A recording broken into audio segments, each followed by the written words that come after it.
Hello, Virgo, and welcome. I'm Adriana. I'm a soul guidance coach, and today I have an intuitive and spiritual message for you, which will help you on your spiritual journey this week. Let's go ahead and get started with your first card, the energy sent to you by the universe, and the theme of your reading: unity, the Two of Cups. Two sides coming together. There are so many things this could mean. So let me just tune in for a second.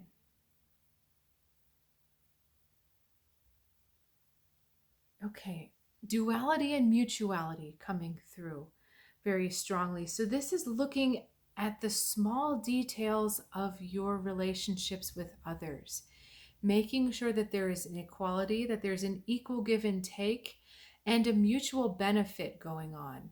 We have that idea of the two halves. Are they balanced? This is always a question whenever we have twos. Twos in a tarot spread, twos in your life, twos in a partnership, your relationship with something else, is it balanced? It's always that question. So those are the themes or the things we're really thinking about this week, Virgo. Now, personal energy reading for you, or personal card, 10 of Swords. So you're at the ending of something that was potentially painful but needed to end. Let me just check in and see where we're going with this. It's like the battle is over. It's not clear whether you've won or lost because there have been losses kind of on both sides. You may have won the battle, but then look at all these swords. You're certainly not going anywhere. Okay.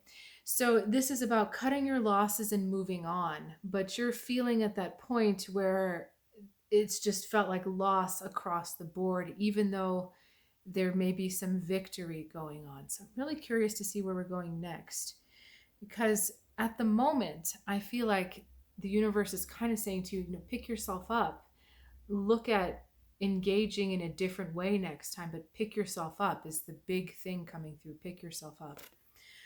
Okay, so as I'm drawing your next cards, I would love to encourage you to subscribe if you haven't. And if you have, thank you so much for continuing to choose to be part of this positive community that's really focused on growth.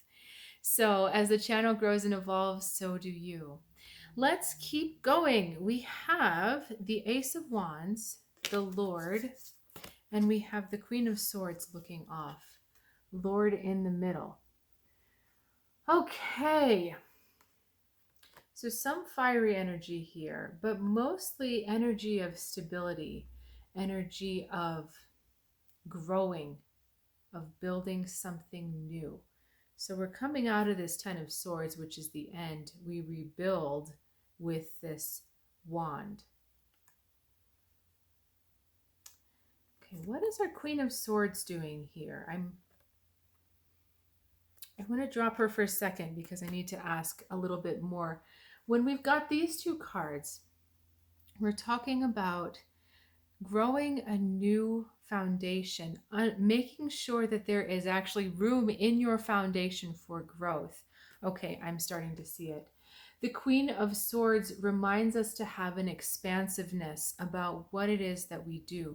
She sees the big picture.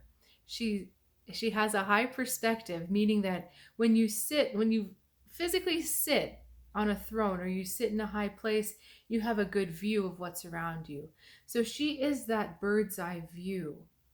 And there's also, no, we're not talking about communication itself. Okay, it's simply that expanded perspective. So this Ace of Wands is asking you to reborn yourself, rebirth yourself, that you will be reborn, rebirth, that you will rebirth yourself into a different way, into a structure that allows you to grow, in a structure that allows you to engage in more balanced partnerships, more balanced things coming together. Oh, look at this. This is amazing. We've got a purple dress and a green. Look, purple dress and a green on the bottom. Isn't that amazing? So it's really talking about the partnership of these two energies, the expansive, analytical, energy that looks out, that looks within and understands. She connects to the higher psychic energies from within that are all about that bigger picture. He's very here and now, putting down the strong foundations of the earth. But it's asking you to bring these together. And this is almost like the energy of a child. We're talking about birth. So this is the new being that's going to come out of the relationship between these two. You'll notice at the moment they're not facing each other. You know, if it were this, that would be something else. She's kind of going into him, but they're not facing each other. So it's up to you to bring them together. So what does this mean? This means that as you grow in your new way forward, you need to make sure that you lay a strong foundation that's firm and solid, that gives you good support, but at the same time gives you room to breathe, gives you room to expand and to explore. Breathing is that air element and swords are air, so that you still have room to breathe.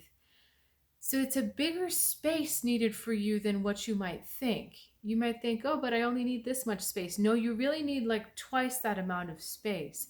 And that growth, that room for experimentation and for exploration has to be built into your foundation. So, you know, I do this all the time in my own kind of personal life, where I think, oh, I don't really need that much space. I can get by with, you know, just a 2x2 or something. And then when I'm actually in it, I'm like, oh, wait a second, I'm stuck. I can't get out. I really needed more of like a 6 or an 8x8 or something like that.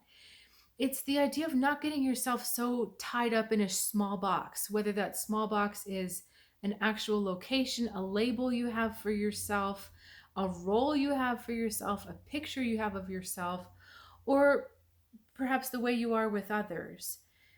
Make sure that you're building into your foundation the idea that it's going to have to expand, the idea that it is going to have to grow. Because if it doesn't, you're going to be stuck again. And then you're going to be stuck with this energy again, because it's not going to work. It's going to have to be torn down and rebuilt. This is also very important for partnerships too, that when you enter a partnership, that you understand that there's going to be growth on both sides. And so if you're at that stage in your life when you're creating or manifesting a new relationship, you want to also include the idea of growth, that there will be space and room for me to grow no matter what. That can be very positive for you. Or a new business, anything. You want to put expansion in there from the beginning. Okay, anything else? Let go of this Ten of Swords energy as soon as you can. There's nothing left to fight for or fight against. Just drop it, let it go, and start this new project, because you've got to bring these two together. Okay? All right, Virgo, that was fun. Thanks so much for sharing your time and energy with me. And you are more than welcome to check out my website, soulguidancewithadriana.com. I have some openings for one-on-one sessions, either intuitive readings if you just need some in-the-moment insight, or longer spiritual work if you need more focused guidance. So I look forward to seeing you next time. Have a fantastic day.